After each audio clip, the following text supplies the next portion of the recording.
Marcus Webb. Yeah? Step away from the register. The man behind this counter is Marcus Webb. For 9 years, he was Columbus, Ohio's most trusted franchise manager. What investigators found would reveal he was something else entirely. What is this? Marcus, we have the videos, all 11 of them. I'm a lawyer. Turn around, hands behind your back. There were 11 videos on the phone. The phone was on the counter, and the man who made them was 2 feet away when the detectives walked in. He had set it there himself, face down, right of the register, the way he did every morning for 9 years. He had been in the building for 2 minutes when 2 plainclothes Columbus PD detectives came through the employee entrance. He never reached for it. He understood, in the 4 seconds between hearing his name and feeling his hands go behind his back, that whatever was on it had already been seen. Marcus Delray Webb had worked the Morse Road Dunkin in Columbus for 9 years. Shift manager, master key. And for 14 months he had used a blind spot, created by a broken camera he had reported himself and never followed up on, to contaminate food and beverages at his drive-through window. 31 documented victims, 6 hospitalizations, one 67-year-old woman mid-chemotherapy who spent 9 days in the ICU after stopping for a hazelnut coffee on her way home from treatment. 54 months federal, $47,800 restitution, $340,000 civil settlement. Guilty on all 11 federal counts. 11 videos, his hands, his phone. No audience but himself. Before we continue, have you ever gotten sick after eating fast food and genuinely wondered what happened? Type yes or no in the comments. And if you haven't subscribed to this channel, now is the time. We hold people in positions of trust accountable every single week. Marcus Delray Webb was born in Columbus, Ohio in 1990. The Northeast Side, a neighborhood called Linden, a 2-bedroom house on Gerbert Road where the lots run close together and the kids knew which porch lights meant come in for dinner. His father worked rotating warehouse shifts off Sunbury Road. His mother, Annette, was a home health aide who sang in the choir at Greater Bethel Baptist on Agler Road every Sunday morning without exception. Marcus sat in the second pew and watched her every week. He was that kind of kid, the kind who showed up. There was nothing complicated about him in those years. He was steady, quiet in the way of people who pay more attention than they speak. He played pickup basketball at the city park on summer afternoons and worked through problems without making them anyone else's. His 3rd grade teacher wrote in her end-of-year notes that he was patient with other students and took responsibility when things went wrong without being asked to. It was the kind of character note that would read very differently in a federal courtroom 3 decades later. At 14, he got his first job bussing tables at a diner on Cleveland Avenue, a short order place, red vinyl stools, a manager named Gerald Pitt who ran a tight operation and didn't keep employees who couldn't keep up. Marcus could keep up from his first week. He worked there for 2 years without missing a shift. When he was 16, Pitt gave him a small raise and wrote him a letter of recommendation for nothing, just because he thought the kid deserved one on file somewhere. He graduated from Lyndon McKinley STEM Academy in 2008. He enrolled at Columbus State that fall. Business administration, part-time, living at home, trying to make the finances work. He lasted 2 semesters. Financial hardship, the record says. He was 18 and the family needed him earning. He left without a degree and did not spend much time talking about it afterward. In the spring of 2012, Marcus Webb was 22 years old when he walked into the Dunkin on Morse Road and filled out an application. $8.50 an hour, morning crew, opening shift.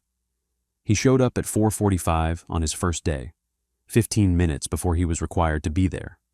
He showed up 15 minutes early most days after that. By 2014, he was a shift lead. His performance evaluations from that period used consistent language. Reliable, consistent, works well under pressure, demonstrates leadership instincts. He trained new crew members. He covered gaps when people called out.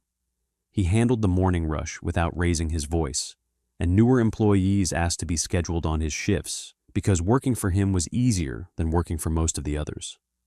By 2016, he was a shift manager, $38,400 a year, master key to the building, full operational authority. He opened the store. He closed the store.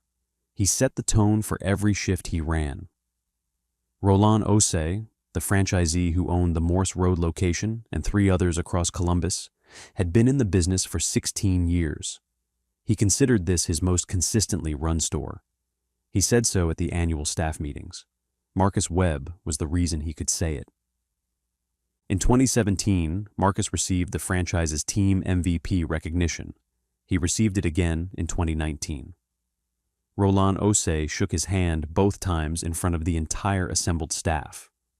The plaque was small, and the ceremony was in a hotel banquet room with paper tablecloths, but it was real. A real acknowledgement from a man who had watched him grow from crew member to the person the whole operation leaned on. 9 years, from $8.50 an hour to the man who held the keys. Not spectacular. He was clear-eyed about that, but stable, earned, entirely his. In early 2021, Marcus Webb was passed over for assistant general manager. The position went to Brandon Kelly, 24 years old, business degree from Ohio University, 3 years with the company. Marcus had 9 years on that floor, institutional knowledge that no degree could replicate, and the respect of every crew member who had ever worked his shifts. He filed no complaint. He sent Roland Osei no email. He came in the next morning at 6:15, unlocked the door, switched on the lights, and started the coffee machines. Nothing outward changed. That was the thing that would haunt everyone later, that nothing changed at all. Understanding what Marcus Webb did and how he sustained it across 14 months requires understanding what a Dunkin drive-thru operation looks like from the inside. What happens between the moment a customer places their order and the moment a cup appears at their window? The Morse Road location processes between 400 and 600 transactions per day. The vast majority of those come through the drive-thru lane. A customer pulls to the speaker, orders, pulls to window 1 to pay, pulls to window 2 to collect. The whole transaction runs 90 seconds on average. The customer never enters the building. They have no visibility into the prep area. They accept whatever comes through that window based entirely on one assumption, that the person handing it to them would not deliberately harm them. That assumption is the foundation the food service industry is built on. It is so automatic that most people have never consciously acknowledged it. You cannot inspect a prepared beverage before you drink it. You cannot observe the preparation process. You extend trust because there is no viable alternative, and because in the ordinary course of things, that trust is honored. The regulatory framework reflects this. Ohio food service inspections occur 1 to 3 times annually. They assess temperatures, surfaces, equipment, labeling. They are not designed to evaluate the real-time behavior of individual employees at the prep counter. No inspection system is built to catch what Marcus Webb was doing, because no inspection system assumes that a shift manager would do it. 2 security cameras covered the Morse Road location's interior, one positioned above the prep counter area, one covering the drive-thru window zone. In November of 2020, a water intrusion event damaged the housing of the prep counter camera. The unit went dark. Marcus Webb filed the maintenance request himself. The request entered a queue. Nobody prioritized it. Nobody followed up. Nobody except Marcus Webb noticed that the dead camera created a 42-square-foot blind zone along the prep counter, specifically the section directly adjacent to the cup staging area for drive-thru window 2. The section a shift manager would access dozens of times per shift. He had documented the gap himself in his own submission, in his own words. He had reported the camera broken. Then he had made sure it stayed that way. The first documented incident was March 14, 2021, a Sunday.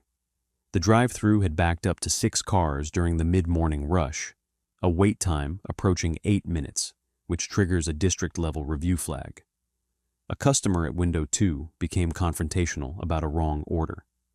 He was specific in his language. Marcus Webb remade the drink. He carried the cup to the prep counter. He positioned his body at the precise angle that blocked the sightline of the remaining working camera. He spent 11 seconds in the dead zone. He returned to the window and handed the drink through. The customer drove away. No one on the crew saw what happened. Investigators would later identify a period of relative restraint from March through May of 2021. The incidents in those early months appeared to require provocation. A rude customer, a complaint escalated to the district office, a negative review traceable to a specific visit. Webb appeared to be selecting. He appeared still to need a reason. The selection criteria dissolved by summer. By June, the frequency had nearly doubled. By August of 2021, there was no identifiable pattern in the targeting.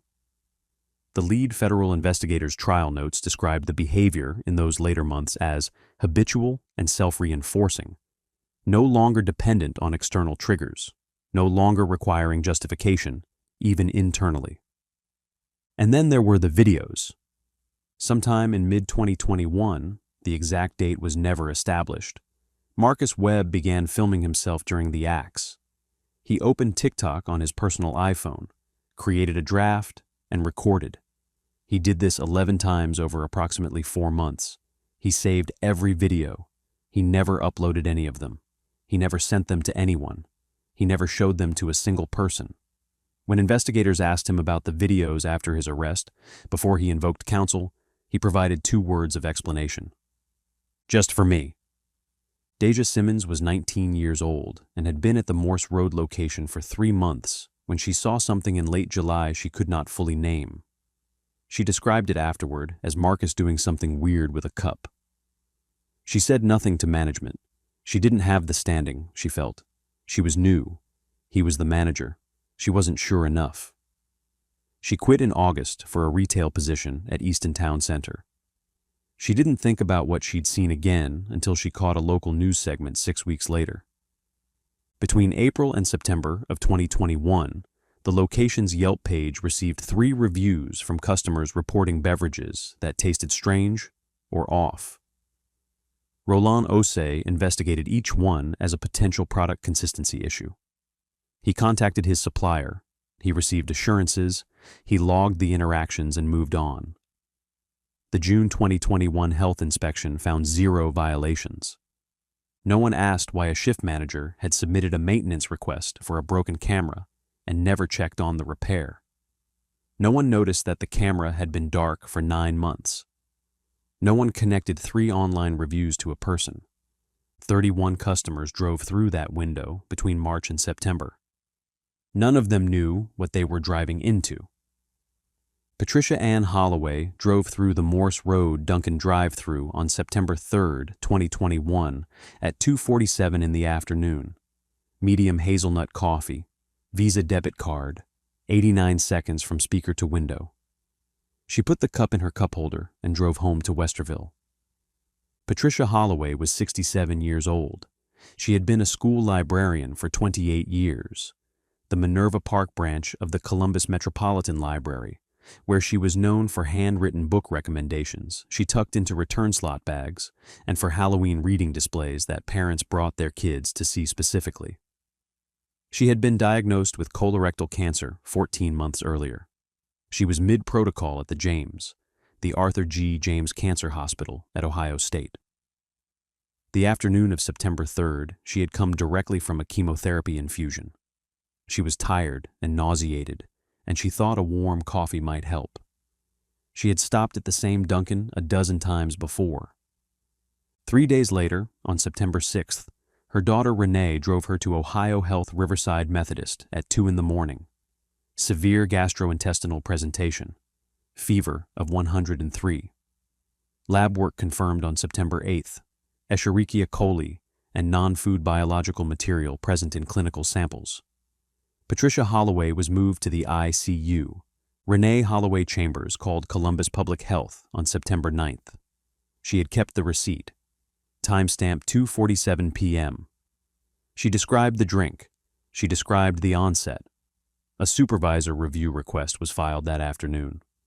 The shift manager of record at the Morse Road Dunkin at 2:47 p.m. on September 3, 2021, was Marcus Webb. On September 12th, Deja Simmons walked into the Columbus Division of Police District Station on Carl Road. She had seen the local news. She sat down across from an officer and said, "I think I saw the manager do something to a drink about 3 weeks before I quit. I didn't say anything because I didn't know what I was seeing, and I didn't want to cause trouble. But I think you should know." She gave a 45-minute recorded statement. When it was over, the officer asked if she was certain she wanted to attach her name to it.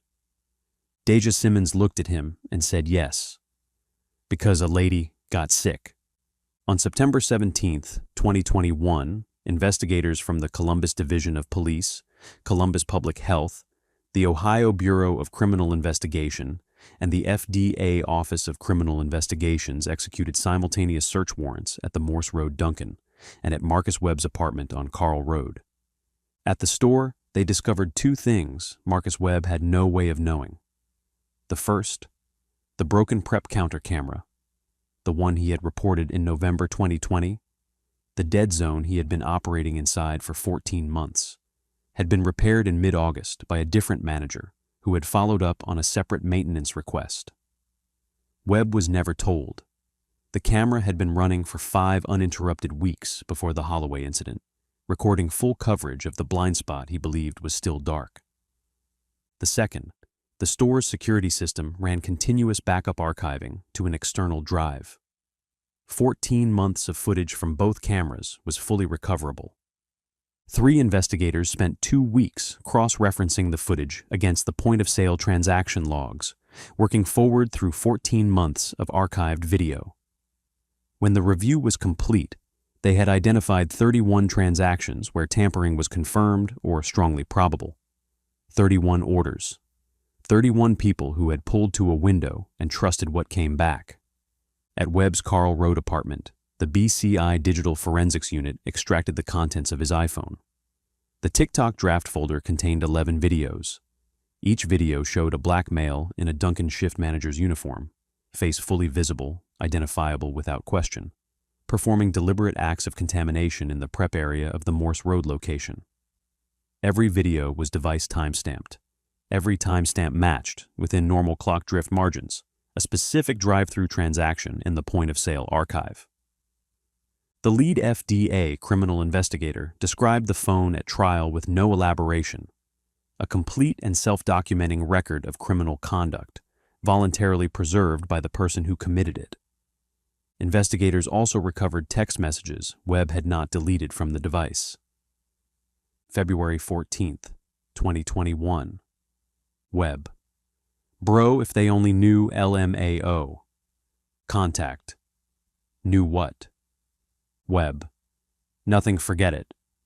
Contact. You good? Webb. Yeah, just in my head. This job, man. August 3rd, 2021. Webb. They keep writing bad reviews. Keep the same energy when you come back through. Contact. Marcus WTF. Webb. Relax, bro. I handle it. Contact. Marcus. Webb. I said relax. Of 39 current and former customers investigators interviewed who had visited the location between March and September 2021, 31 reported gastrointestinal symptoms of varying severity within 48 hours of their visit. 6 had sought medical treatment. Patricia Holloway remained the most severely affected. Curtis DePaul, 34, a Grove City IT contractor, sought emergency treatment at Doctors West Hospital on July 13th. His gastroenterologist testified the presentation was consistent with deliberate adulteration. His transaction matched a confirmed incident in the footage. The case held together for 14 months because a camera was dark, because a 19-year-old didn't feel she had standing to report what she saw, and because every systemic flag was absorbed into explanations that required no individual to be responsible. Marcus Webb had not outrun a sophisticated system. He had walked through every gap it left open, including the one he had opened himself. Stories like this one don't get the national coverage they deserve. If you want more accountability journalism, subscribe and hit the notification bell. We cover the cases mainstream media walks past every single week. On September 23, 2021, at 7:14 in the morning, Marcus Webb let himself into the Morse Road Dunkin, started the lights, started the machines, and pulled up the opening count on the register. His phone was face down on the counter to the right, 11 videos in the draft folder. At 7:16, two plainclothes Columbus PD detectives came through the employee door. Tanya Okafor had let them in at 7:10. She was in the back office. The prep counter camera, broken since November 2020, repaired in August without Webb's knowledge, was recording. Detective, OS. Marcus, Columbus, PD, don't touch the phone. Webb. What are you doing back here? You can't just... Detective, OS. We have a warrant for your arrest, Marcus. Step back from the register. Webb.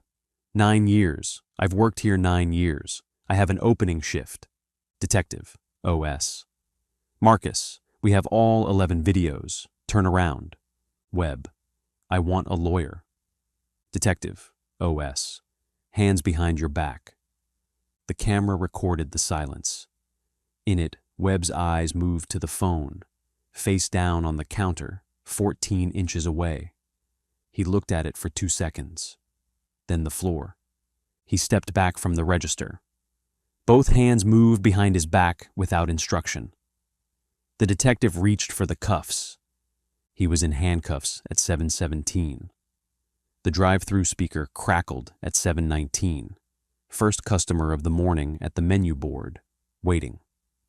Nobody answered. The phone sat on the counter, face down. The cameras, both of them, still running.